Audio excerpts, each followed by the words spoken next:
Que a graça e a paz de Jesus Cristo reine sobre o teu coração. Nós vamos ouvir a palavra de Deus no Evangelho de Marcos, capítulo 6, do verso 1 ao verso 6. Jesus prega em Nazaré e é rejeitado pelos seus.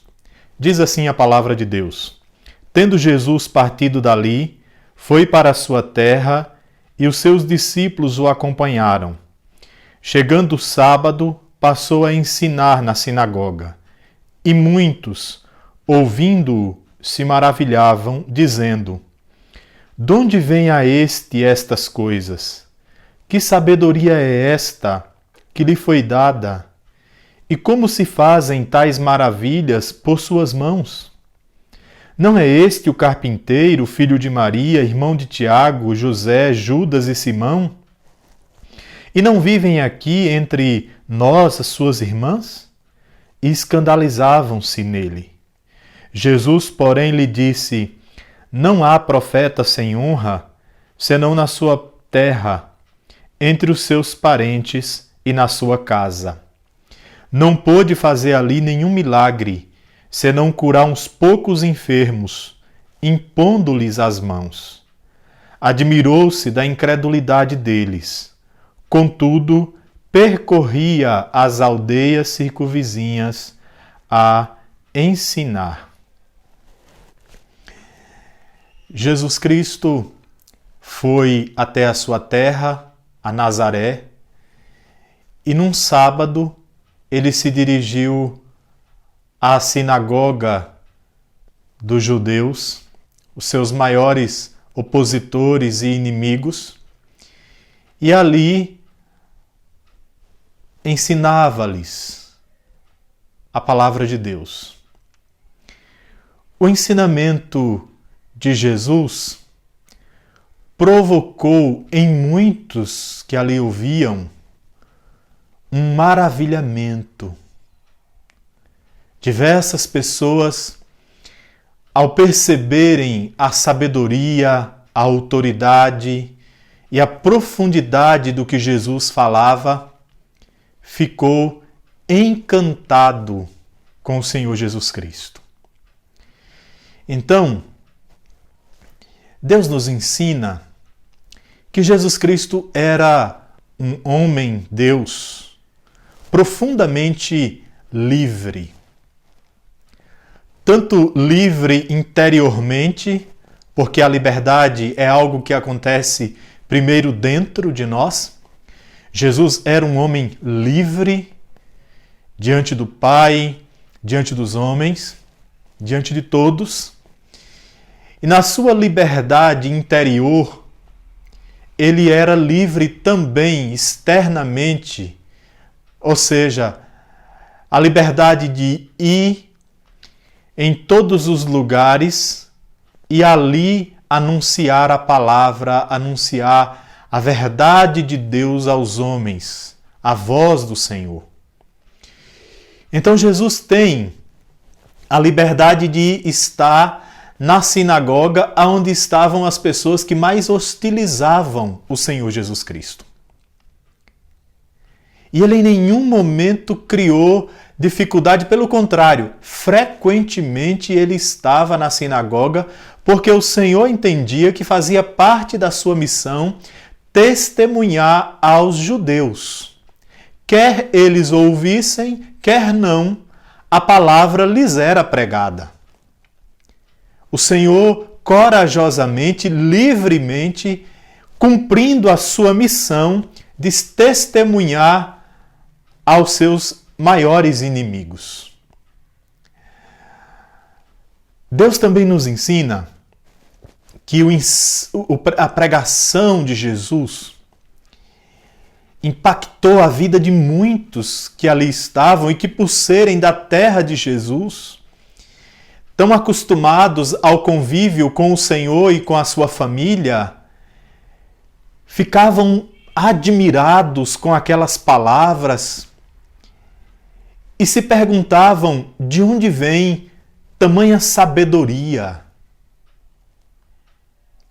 Olha, a palavra de Jesus, quando acolhida com humildade, com fé, provoca maravilhamento, alegria, transbordamento na alma. A palavra, a voz de Jesus é viva, é eficaz, é penetrante. A voz de Jesus é sábia, orientadora, é poderosa. E de repente você está ouvindo esta meditação bíblica, tão cheio de fardos, tão confuso, com seu coração cheio de inquietações quanto ao que fazer, responder, como reagir diante de tantas demandas que têm chegado até você. Quem sabe com o seu coração muito vazio, fraco, sem forças para seguir adiante. A voz de Jesus.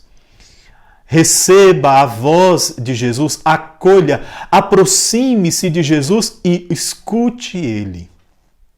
A voz de Jesus é poderosa para vivificar e para lançar luz nas trevas do seu coração, da sua alma, e conduzir a sua mente a tomar as decisões acertadas e a proferir as palavras devidas no momento exato do jeito correto. De repente você tem procurado motivos para se maravilhar, para se alegrar e não tem encontrado. O que me vivifica no dia da minha angústia é a tua palavra, ó Deus. Tome um tempo, pegue sua Bíblia e vá ouvir Jesus. E quando Deus começar a ministrar o seu coração, a sabedoria, a profundidade, a graça, isso vai trazer transbordamento, vai trazer paz, renovo para a sua alma. Esta palavra também diz que muitos os que estavam ali, conhecedores de Jesus, da sua família, próximos, não criam em Jesus. E Jesus se admirou da incredulidade deles e não pôde realizar ali senão uns poucos milagres.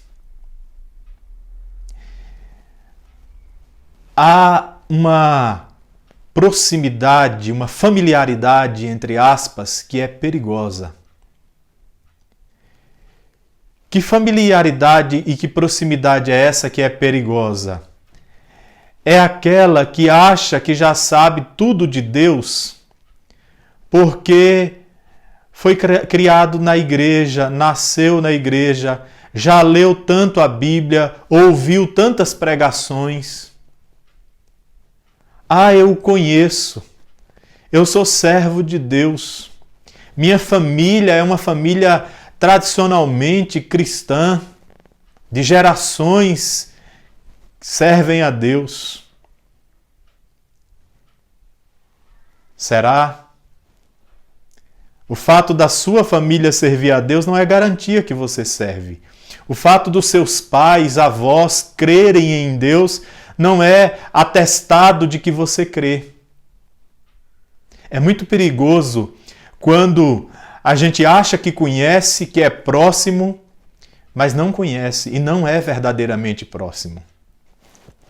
A gente acha que conhece, eu sei quem é, que banaliza.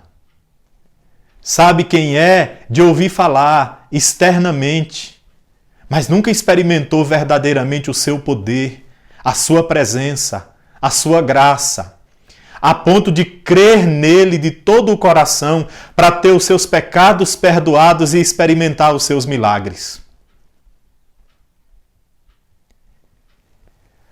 Uma proximidade que não faz temer, que não faz abandonar o pecado, não é proximidade verdadeira, não é conhecimento de Deus verdadeiro.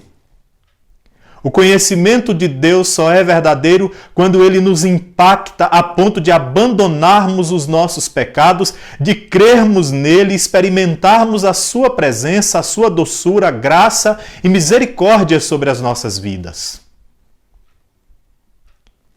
Deus é lugar santo. Tire a sandália dos teus pés.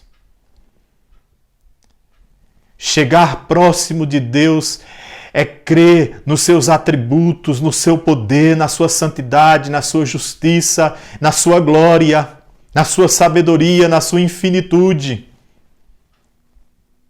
Jesus Cristo, o Deus glorioso, que é desconhecido diante de muitos e que permanece testemunhou no passado e continua a testemunhar hoje através dos seus servos, dos seus profetas.